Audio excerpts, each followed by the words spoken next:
They told me Thanksgiving was canceled due to family issues. We'll make it up to you next year. My dad texted. Then I saw their photos online. Best Thanksgiving ever. They posted. When they called me the next day. Hi Reddit. I'm Amara, 29F, and I never thought I'd post something like this. Not because I haven't had family drama before, believe me, I have, but because this particular moment made something inside me shift. Like the final click in a lock that had been waiting to turn for years. I want to explain this slowly because stories like this don't just happen out of nowhere. They build up over time, quietly, until one day you look around and realize the ground you were standing on isn't there anymore. So here's some background. I'm the oldest of three.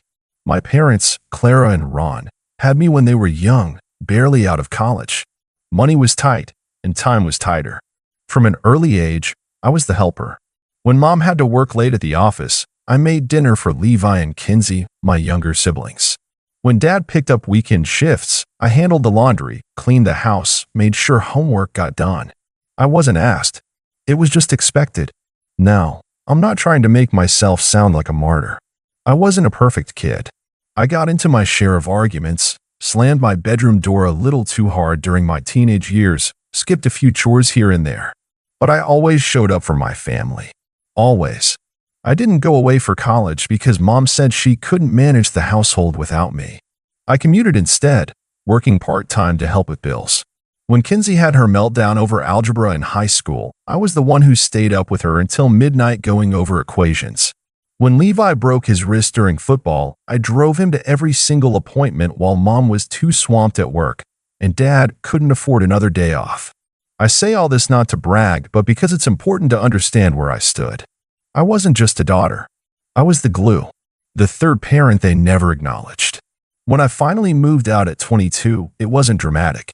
There wasn't some big blow-up. It just happened. I had saved enough to get a tiny one-bedroom apartment about 20 minutes from home. I thought I'd still be a big part of their lives.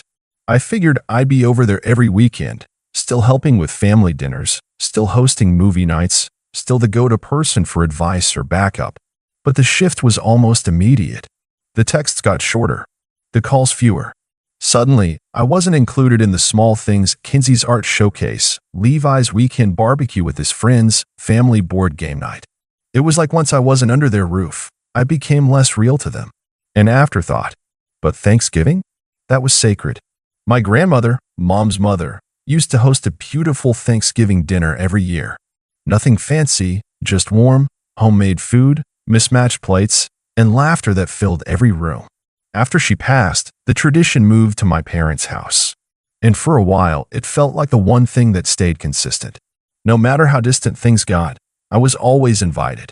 I always came early to help cook, stayed late to clean up.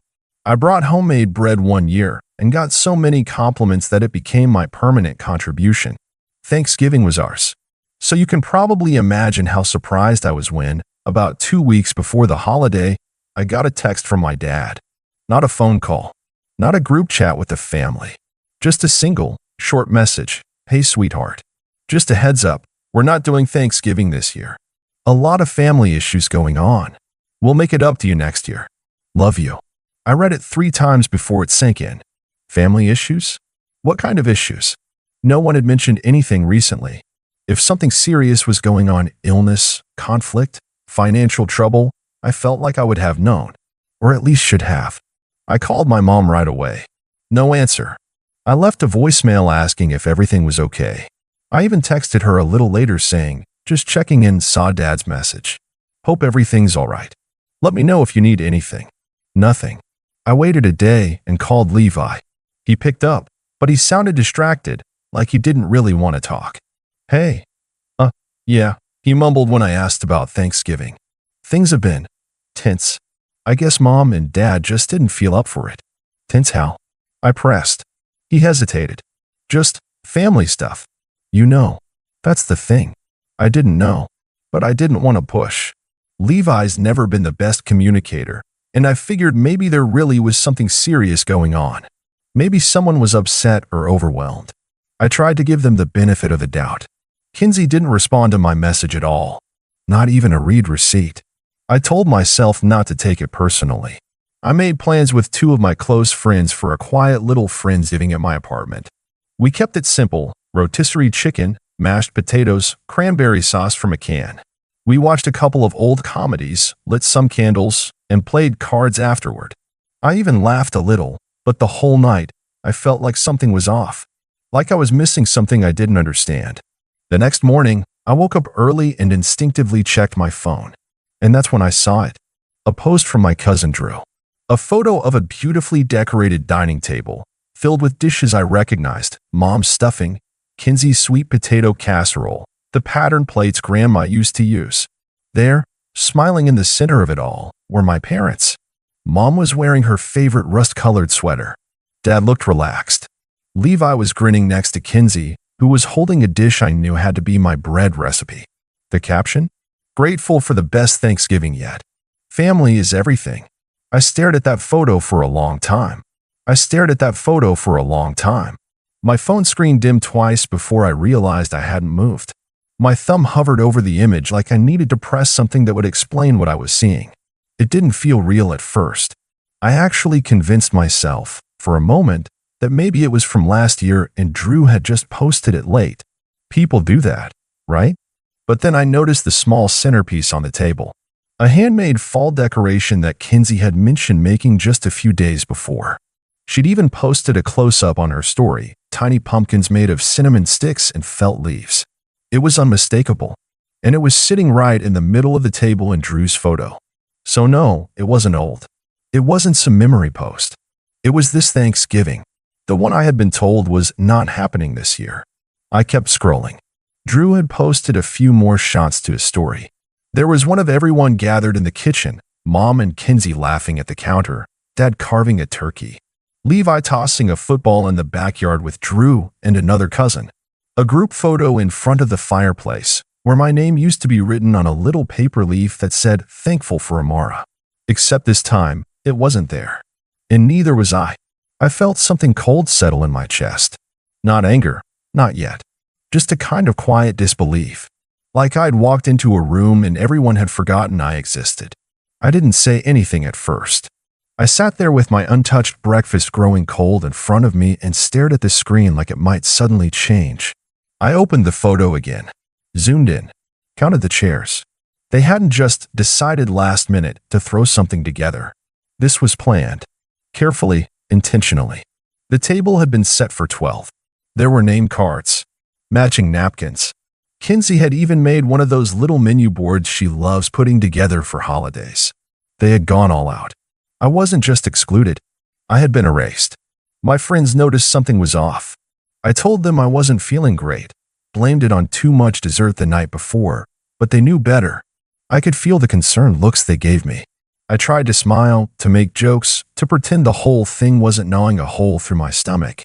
But the more I thought about it, the more the small things started connecting in my head. The way Levi had sounded uncomfortable on the phone. The way Kinsey had ghosted my message. The short, vague text from Dad. It wasn't sudden. This wasn't a spontaneous gathering. It had been planned around me. And the worst part? I didn't know why. I kept checking my phone the rest of the day, thinking maybe someone would reach out. Maybe Mom would call, apologize, say it had been a miscommunication. Maybe Kinsey would text a sheepish, "Sorry, it all happened so fast." Anything. But nothing came. Not even a single like on the photo I had posted the night before of our little friendsgiving. Just silence. That night, I lay in bed, wide awake, replaying every family moment from the last year. I kept asking myself, had I done something? Said something? Missed something? Was it because I hadn't loaned them money last spring when Dad hinted at needing help with a car payment? Or maybe because I couldn't dog sit over the summer when they went to the lake.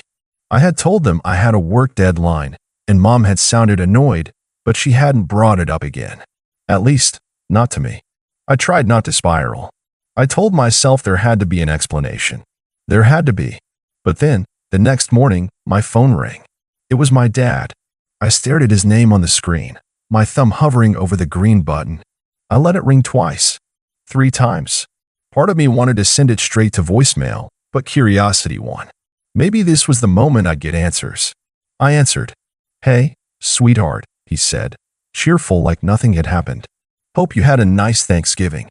That's when I realized he wasn't calling to explain. He was calling to pretend everything was normal. I sat there holding the phone to my ear, stunned into silence.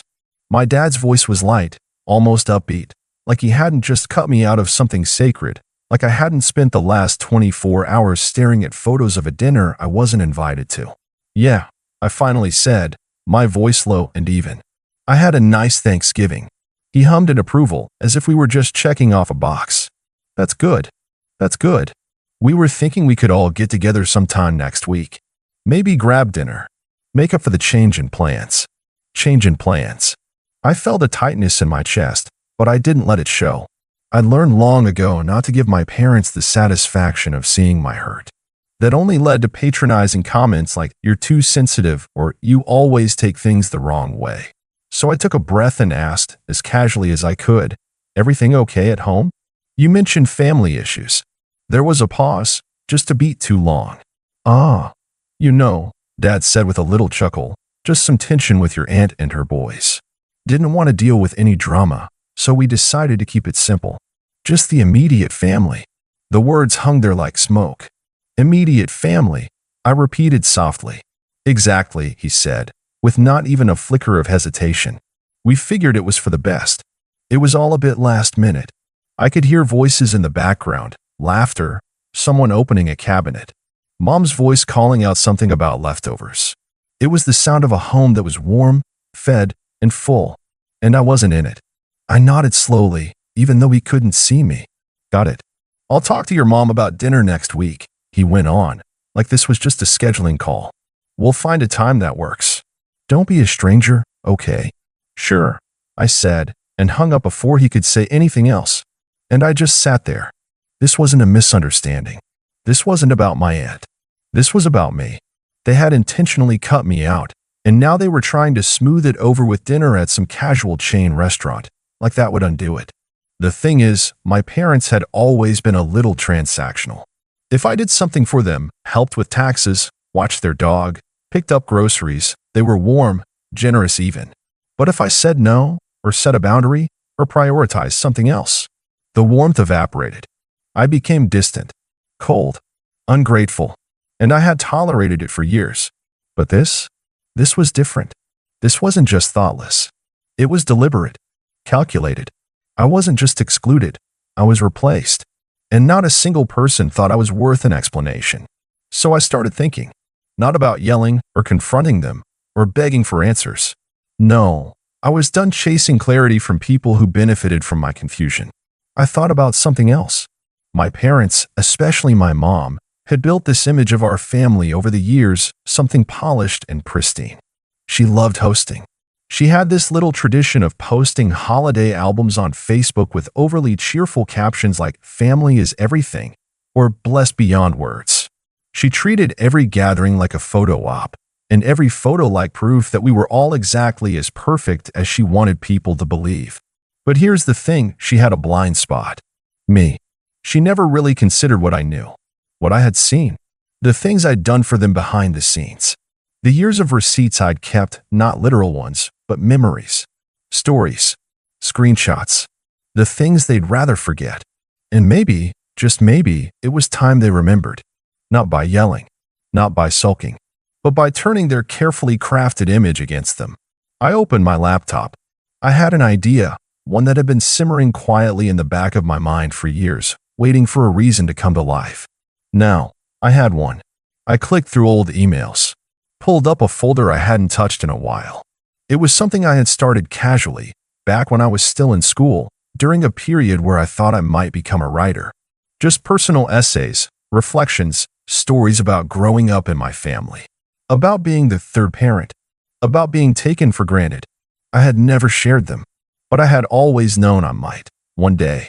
I started reading through them again, and as I did, something strange happened. I stopped feeling small. The sadness, the ache of being forgotten, began to fade. What replaced it was clarity. I wasn't just left out of Thanksgiving. I had been dismissed, minimized, underestimated for years. They thought they could cut me out quietly and no one would notice. They were wrong, because I was going to make sure they were seen for who they really were. Not with a fight, but with the truth. Over the next few days, I didn't respond to any of my mom's texts. She finally messaged me on Sunday night. Nothing direct, of course, just a breezy thinking of doing Christmas cookie tins again this year. Any flavor requests? It was classic mom. Cheerful, oblivious, polished on the outside, just like always. No mention of Thanksgiving. No hint of apology. She was testing the waters, trying to see if I'd fall back into line without a fuss. If I'd play my usual part, the reliable daughter who always came back, no matter how many times she was sidelined. But I wasn't interested in playing anymore. Instead of replying, I kept working on something that had been growing quietly in the background, my own kind of holiday project. The personal essays I'd once written had given me a foundation, but this time, I wanted to go deeper. More specific. I started documenting everything I remembered. The patterns, the gaslighting, the way my parents used me when it was convenient and disappeared when it wasn't. The way they played favorites and rewrote history to make themselves feel better. Each entry came easier than the last. There was the year I spent all night helping them prepare Thanksgiving dinner after mom threw out her back, only to be cropped out of every single photo. The time they forgot my college graduation gift, then blamed me for not sending a reminder. And the countless holidays I spent helping Levi cover for missed chores, missed rent, missed everything because he's just going through a rough patch, and you've always been the strong one. I had written all of it down, at first just for myself, but now I had a purpose. Kinsey had recently started a small blog, very aesthetic, very curated, mostly about home decor, baking, seasonal things. She had promoted it heavily in our family group chat and gotten a surprising amount of attention online. She even posted affiliate links and sponsored content from time to time. And just last week, she'd emailed me asking for help editing a few drafts. She said I was so good with words and she trusted my judgment. I hadn't replied then, but now I had a different idea. You see, she had sent me her blog's back-end login information so I could leave notes directly on her drafts. And she never changed the password. It wasn't illegal. I didn't break into anything. She had given me access. And I didn't touch her sponsored posts or her brand partnerships. I didn't want to ruin her business. But I did upload one of my essays to a hidden page on the site. I titled it, "When Family First Means Everyone But You." And I shared a story. Not angry, not spiteful, just honest. I didn't use names. I didn't point fingers. But anyone who knew me and knew them would recognize the details. I described a holiday where a daughter was told plans were canceled due to family issues, only to discover later that the issue was her. That the family had gathered without her, smiling for photos, pretending she didn't exist. I described what it feels like to sit with that kind of silence. To realize that your presence was never essential, just optional. And I made sure the tone stayed calm, even thoughtful. It wasn't a rant. It was a reflection, something people could read and feel. Not a call-out, but a mirror. Then I left the post unpublished. For now, because I wasn't done yet. Over the next week, I started gathering other stories, small, quiet moments that chipped away at me over the years. Not just about my parents, but how Levi always got a pass. How Kinsey played innocent while stirring the pot. How I was always told to be understanding, while no one ever returned the favor. I started rewriting those memories. Not to wallow, but to reclaim them. And once I had enough, I planned to publish them one at a time. Scheduled, consistent, carefully worded. On Kinsey's blog. She could delete them, sure. Eventually. But not before people saw. And not before the perfect reader did. My parents. Because mom read every word Kinsey posted. She liked to comment on them with little emojis and phrases like, "So proud of my girl," and "Such wisdom." She even shared the posts on Facebook to show off to her friends from church. I wanted her to read my words for once. Not because I wanted her validation, but because I wanted her to see me. And I knew she wouldn't be able to ignore it. Of course, I didn't stop there. There was something else I had up my sleeve, something I'd been working on for months before Thanksgiving even happened. Something that would make all of this sting a little bit more once it came to light. But that part? That would have to wait. Because 2 days later, Kinsey called me. And she didn't sound sweet anymore. She sounded panicked. Kinsey's voice came through the phone like a siren. Sharp, breathless, no trace of her usual polished tone. "Did you post something on my blog?" I paused, keeping my voice even. Why do you ask? Don't play games with me, Emery. Her voice cracked slightly. People are messaging me, asking if I'm okay. My subscriber count dropped overnight. And my mom just called me in tears because some church friends sent her a link to this post and asked if it was about us. I let that sit for a moment. Then I said, you mean the one about being excluded from Thanksgiving? About being told there were family issues only to find out the real issue was me. Silence. Kinsey, I didn't know they weren't inviting you, she snapped, her defensiveness creeping in. I thought you'd changed your mind about coming. No, you didn't, I replied quietly. You saw my name disappear from the group chat plans and you didn't ask why. Because it didn't bother you. It never does. That's not fair, but it's true. I could hear her breathing on the other end, unsteady and shallow. You had no right to post that. You humiliated Mom. She's saying she can't go to church this week. Dad's furious. He thinks you've turned people against us. They turn people against themselves, I said. I just told the truth. Kinsey was silent again, but I could tell she didn't hang up because part of her wanted to know what came next. She always did prefer being prepared for fallout instead of surprised by it. I didn't publish the rest, I said. But I could. You're trying to destroy this family. No. I'm trying to stop pretending like this family hasn't been destroying me for years. Another pause. Then her voice dropped lower. What do you want? There it was, the question they'd never bothered to ask me before. I didn't hesitate. I want you to tell them, all of you, that I know exactly what happened. That I was cut out of Thanksgiving on purpose. That no one even had the courage to admit it. I want a real apology, not a fake text, not a dinner invite, not a cookie tin. Kinsey scoffed slightly. You think they'll actually do that? No, I said. But now they know what happens if they don't. I didn't hear from her again that night. But I did get a call the next morning from my dad. Not a casual one this time. His voice was flat, like he was choosing his words carefully. Your mother is very upset. I bet she is. We didn't mean to hurt you, he said. It just seemed easier this way. We didn't think you'd mind. I waited for more. For a sorry. For any recognition of what they'd actually done. It never came. So I said, then I guess you can't be too surprised that I did what I did. He didn't argue. Just sighed. We'd like to talk. In person. Clear the air. That's when I realized the real shift had already happened. They weren't calling because they regretted it. They were calling because I disrupted the image. The tidy, respectable, smiling image of a perfect family. And now they were scared someone might look too closely.